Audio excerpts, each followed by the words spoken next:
Welcome to Mormon Book Reviews, where an evangelical encounters the restoration. And folks, this is the continuing series that I'm doing with Brent Ashworth. It's kind of based on the term show and tell segments. And of course, there was a book that talks about much of his collection.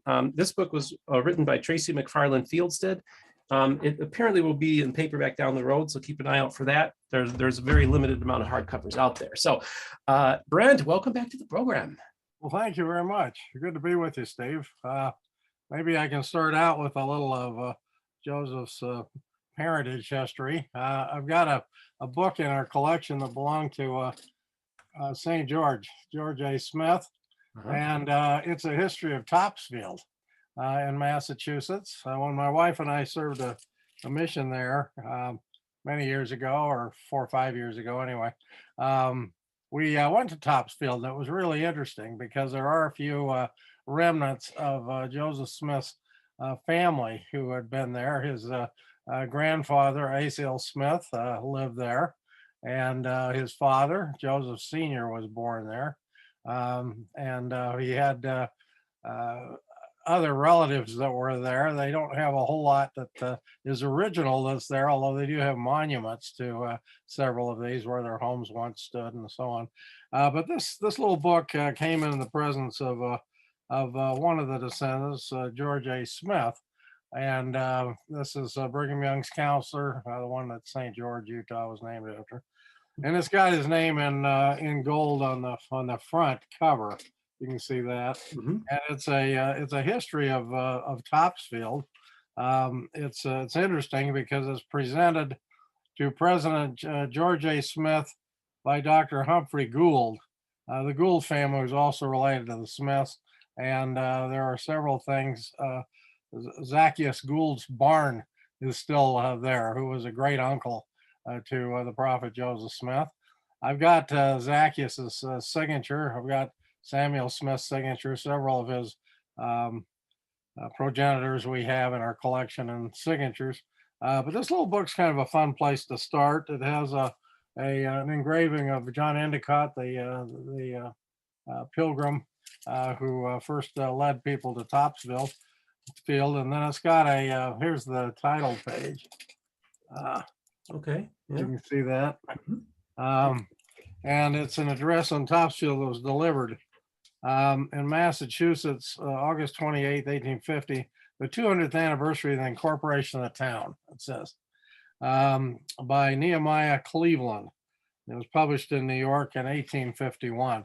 The fun thing about this book is that you got several of the Smiths that have annotated it. Clearly, George A. Smith did, and his nephew, President Joseph F. Smith, later the president of the church and a counselor also to Brigham Young later. And there are notations throughout that are kind of interesting. There are corrections and things that have been made where they didn't appear to have agreed with what was written there. See if I can find one here. Who do you think made those corrections? They were made by Presidents George A. Smith and then Joseph F. Smith, both, and they're kind of fun because here they are here.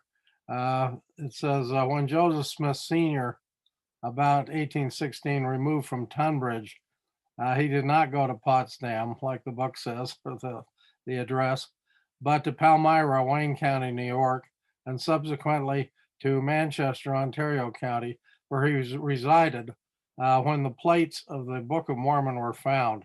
In 1831, the family moved to Kirtland, Cayuga County, Ohio. In 1838, they moved to far west, Caldwell County, Missouri.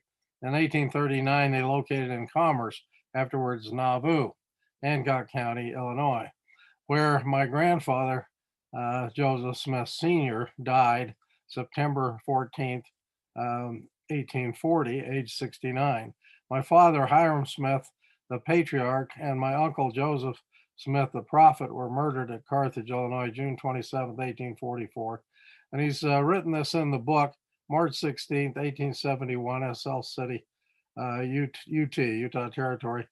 signed by Joseph F. Smith. Oh, look at that. What I read you is just was written in the book by President Joseph F. Smith. You can see his signature there. Yeah, very And he said, see note 17, page 26. Anyway, he goes in and makes other notations. Scott, after leaving Tunbridge, he lived in Royalton, Sharon, Norwich, Randolph, and perhaps other places in Vermont before leaving the state in 1816. And that's the note. Hold it up a little bit more. Yeah, that's the Okay. note I read you there. There we go. Okay. And that's also in the hand of Joseph F. Smith. And then it says during the year 1870, a very interesting correspondence occurred between Dr. Humphrey Gould of Bow, Franklin County, Massachusetts, and myself. Dr. Gould was born being a grandson of Elizabeth Smith, daughter of Samuel Smith the first, and Eliezer Gould, who was the son of Zacchaeus Gould. I've got Zacchaeus' signature on another document, and brother of Priscilla Gould, mother of Asiel Smith, the grandfather of the prophet, and wife of Samuel Smith, Esquire of Topsfield, who was the second Samuel. Dr. Gould is therefore a double second cousin of Joseph Smith, who was the son of Asiel above and father of the prophet Joseph Smith. That has been signed by George A. Smith. Okay. That's Wow. George A.'s signature. And then below, Joseph F. continues to write, George A. Smith is the first son of John, who was the sixth son of Asiel, who was the second son of Samuel Smith, Esquire, and Priscilla Gould of Topsfield, Essex County, Mass. This entry is made in the handwriting of Joseph F. Smith, the 17th day of March, AD 1871, Salt Lake City, Utah. And then Joseph F. has once again signed it. So it's kind of a fascinating correction to the address that was kind of the official history of Topsfield. I use that as an intro to this. This is one of the truly rare items in our collection. I don't know if you can see the signature of Joseph Smith Sr. But this is the only authentic item of Joseph Smith Sr. that I've ever had in my collection. And it's signed from, it's written out Sharon, Vermont, March the 15th, 1806. And what it is it's a certificate to a teacher.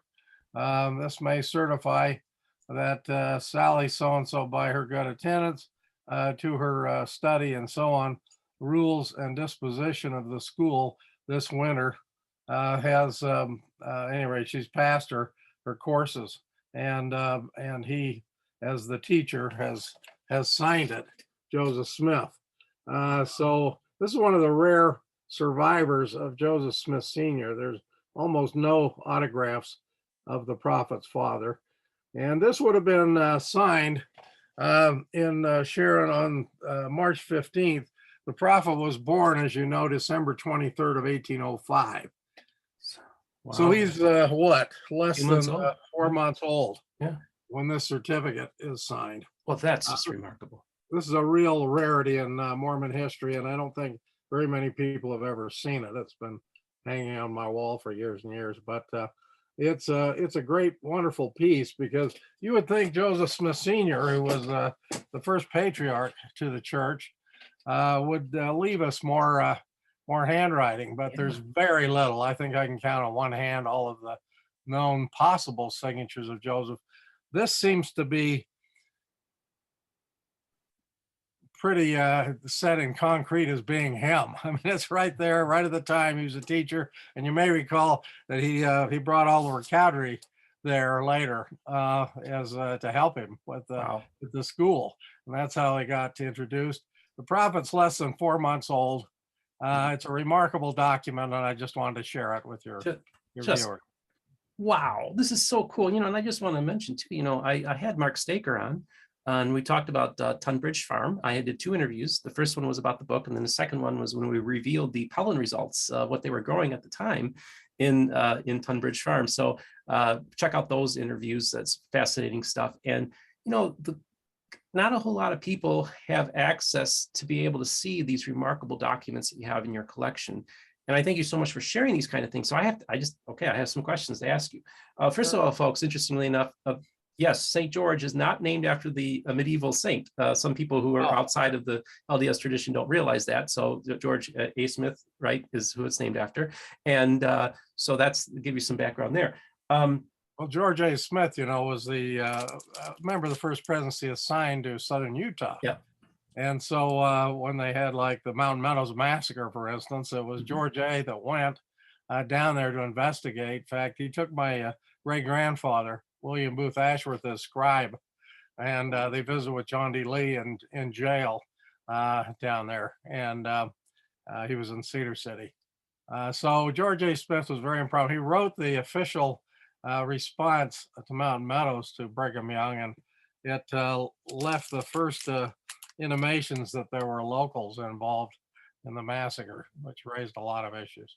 Got it. So I guess let's talk a little bit about the first book the first item Yeah. that you talked about, and that is, first of all, of course, I always have to ask you, how in the world did you get your hands on that? So maybe you could just tell me the story about getting that book. Well, I found it actually. I found it visiting with descendants of President Joseph F. Smith among their family pieces. I've gotten quite a few items of President Joseph F. Smith.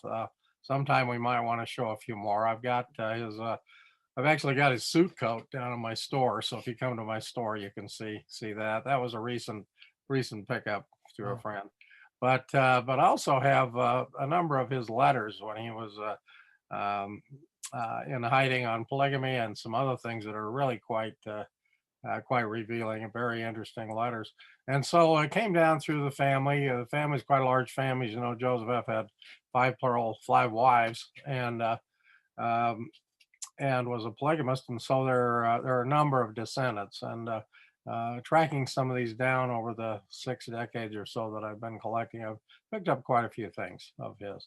And this is one of the earliest, which is fun.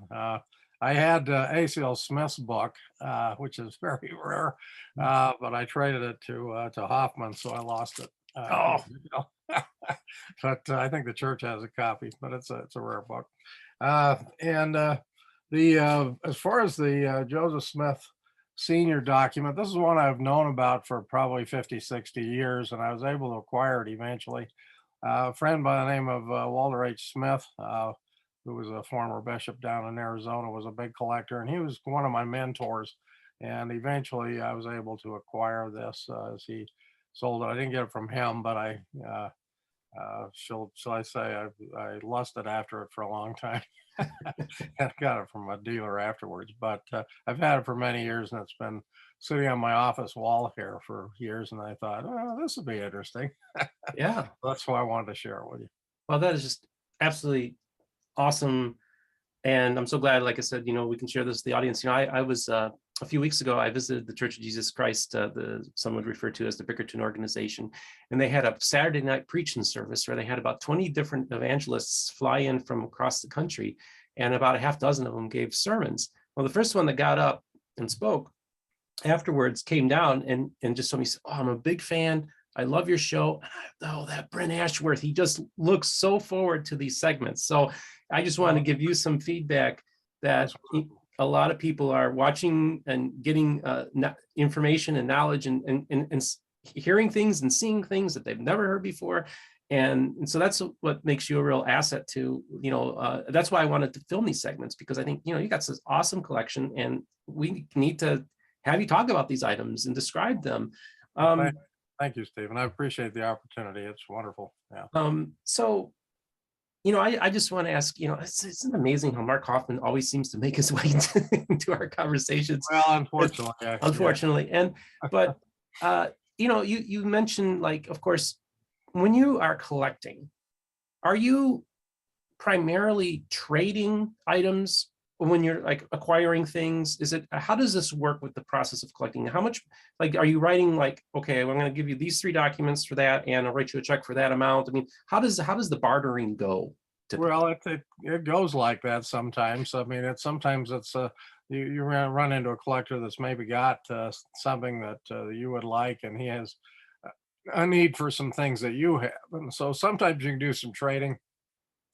Mostly it's been a lot of money and and time and effort to track them down.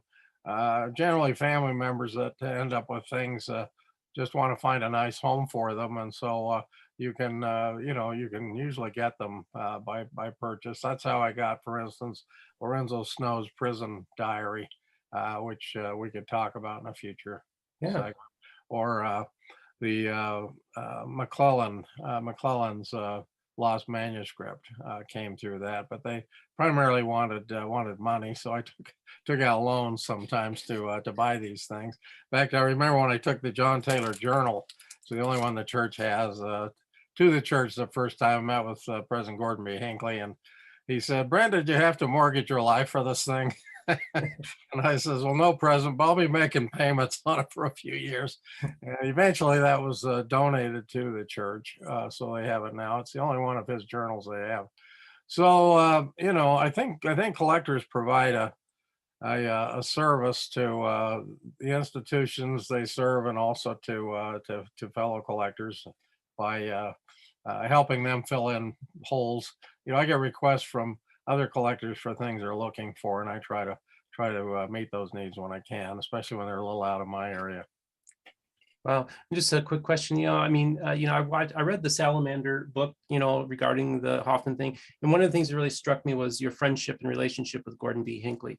Why don't you just talk about him as a person? What kind of man was he like? Oh, he was delightful. He was like a second father to me. We got really close, and particularly when he was the counselor over the historical area of the church. Of all the church leaders that I've worked with, and I've worked with a number of the 12, and a number of church presidents over the years on different things, he was by far the most interested in history and in preserving our history. And of course, the Arts and Sites Committee of the church on the 200th anniversary of Joseph Smith presented them with their first award, which I was fortunate being able to go up to that presentation, and that was a lot of fun because they had basically all the church history sites that he preserved from or increased from Palmyra to Kirtland to Council Bluffs to all the way across the plains and around the world. I don't know if we'll ever see anyone in church leadership that has that kind of interest in preserving history like President Hinckley did. And he was just very down to earth. He loved talking. I remember, for instance, on the Taylor Journal, when I went in with Homer Durham, who had been, he was church historian at the time and had been Gordon B. Hinckley's roommate at the University of Utah. They wrote a hymn together, which was sung at President Hinckley's funeral that I attended. And it was just a fun meeting. We sat there with John Taylor's journal, and President Hinckley says, "I don't know how John Taylor had time to write a journal." He says, "I don't have time to keep it. If it weren't for Mary, my secretary, I wouldn't have anything." And and that's the way he spoke. He was just very down to earth. I mean, he loved history, but he was so busy. He had to have people help him. The journal was interesting too because it was written from 44 to 45 during the end of the Nauvoo period when John Taylor's recuperating. And so, most of the handwriting is not his. It was dictated. Okay. He's recovering, and for quite a while there, we didn't know who the handwriting was of the journal. And then Dean Jesse, great friend and authenticator of handwriting, answered that question. He said, "Well." In fact, this is a funny story. I was with uh, Joe Cannon, who used to be the editor of the Deseret News, and he was down here, was over Geneva Steel and so on. And years ago, I was doing an article on the lost McClellan Journal we found about 12 years ago. And he said, "Brent, we're old friends," and his father was a collector too, and he has been book collector. And Joe asked me, he says, "That John Taylor Journal," he said, "I'm surprised that my ancestor, George Q. Cannon, is not even mentioned, because he was the nephew of John Taylor, had come to reside with him and so on. I was an equestrian from England, and he's not even mentioned in his journal." And I thought for half a second, broke out laughing. And I said, well, maybe that's because he wrote it. And, and then Joe got a big laugh. But he used George Q. Cannon, who was later his counselor, but just a young man, nephew at the time in Nauvoo, to write his journal out for him. And then there was one sentence where John Taylor quits, and he writes his own dictating, and he writes half a sentence in his own handwriting, and then somebody comes back and writes in half the size handwriting. I thought it was a different handwriting, but Dean says, no, it's just George Q coming back writing in half the size that he started with for the first 133 pages of the journal, which was quite comical. But at any rate, as I passed this to President Hinckley at this meeting, there were 5 documents that were loose, that were just inside the document. One of them was in Parley P. Pratt's handwriting, and it was a proposed agreement to leave Nauvoo. Okay, unsigned, but it was one of the proposals as the mob was moving in on them in 45 and so on. And President Hinckley asked if he could have that on behalf of the church, and I gave it to him. And there were a couple others he had me read. One was an Orson Hyde letter, been stuck in there, and the DE'd been torn off, so it was Orson Hyde. But the rest of the letter was there, and it was written to the Saints after Brigham had gone on the plains trying to recruit for the battalion. And Hyde says, ignore what President Young tells you, and sign up with me with the battalion this way, while President Young's away. And I remember President Hinckley said, isn't that just like Orson Hyde to write something like that? Like he knew him personally, And I think he did. I mean, it was just amazing. He seemed to know these historical figures. I've never met a church leader that seemed to know them so intimately as President Hinckley did. So I don't know if that answers your question, but it more than answers my question. And thank you for painting a picture of he was a marvelous well. individual we really miss. Yeah, I can imagine. I just have one last quick question. Are there any distant relatives of the Smiths that still reside in Topsfield, Massachusetts or thereabouts? I would assume there's some, but I don't know for sure. That's a good question, because there were several branches there, like the Gould family, for instance. There may still be some of those there. I don't know if there are any Shurtell Smiths that are still there or not, but they were a pretty good sized family. A lot of them moved on, after that, to get larger farms and move further west and get free property, or property they could move, and develop. So I don't know how to answer that, but I think there were generations there, and I wouldn't doubt that there'd be a few that might still be in the area. Well, thank you once again, Brent, for coming onto the program. Sure, you bet, anytime. And I just remind my audience to don't forget to like and subscribe and hit the notification button when a new episode will be coming out. Also, we are on the major podcast platforms, Apple, Google, Spotify, so you can listen to the audio of these as well. If you need to reach me, it's at mormonbookreviews@gmail.com. And don't forget, we do have a Patreon page for those of you who would like to donate and support this channel. We have donors levels of $5, $10, and $15 a month. And I want to thank my Patreons who are doing this. Brent, we'll see you next time. Okay, thanks, Steve. And we'll see you all later.